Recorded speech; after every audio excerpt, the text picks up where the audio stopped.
point is going to be on proper warm-up technique for running.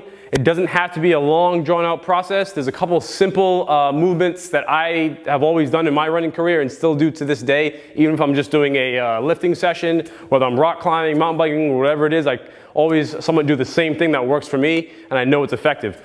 First thing you always want to think about is when you're running, you want to really open up the front part of your hips, okay?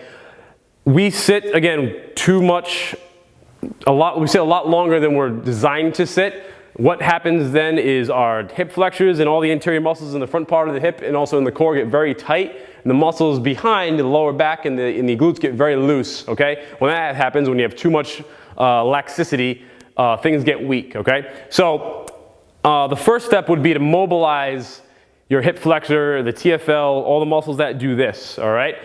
Meaning, if I'm going to run, I drive my knee up and I push back.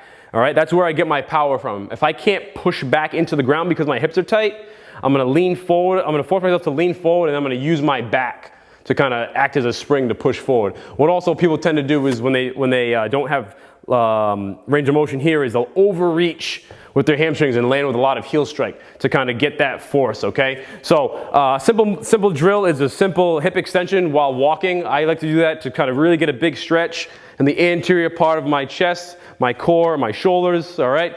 Reaching back, making sure that this leg stays bent and pulling back, okay? And as I do this, I squeeze my core tight in order to get a little more stretch in the front of the hip. You can also do that stretch by kneeling in a tall position, bringing that front foot slightly in line with the back foot, squeezing the rear glute. It's a very, very important aspect, I'll tell you in a second, and shifting forward, okay? If that rear glute isn't squeezed tight, what happens is the head of your femur kind of drives forward really hard into the front part of the hip, okay? And it can cause actually a lot of pain, and as time goes on, a lot of instability. So every time you shift and stretch that hip flexor, you always want to squeeze your glute tight, okay? So squeezing that glute tight, if you don't feel that stretch, you can do a little reach overhead, making sure you're not hyperextending and compressing your vertebrae, okay? So that's the first thing, so mobilizing of the hip flexors. Second thing you also want to do is you want to mobilize your medial part of your glutes. Now I said earlier that some people's glutes are very weak because they're loose.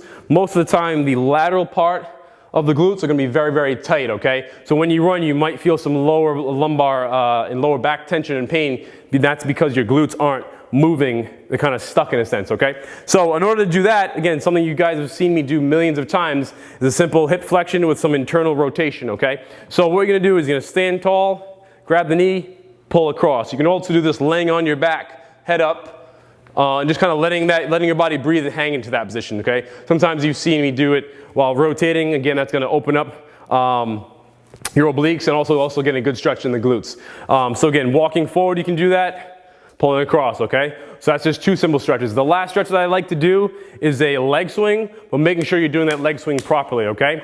So you want to move your hips just as much as you're using your legs, okay? You also want to make sure that the foot that you're swinging on, that you're stabilizing on, is not flat. You really want to turn your hips and be very, very loose, all right? So we're trying to create a range of motion in the hip. We don't want to create too much range of motion that we're putting torque, again, on that head of the femur. So you want to rotate up on the toe, turning your hips, and you want to rotate your toe in each direction, okay? About 5 times per side. So again, those 3 drills, hip flexor, opening up of the hip flexor.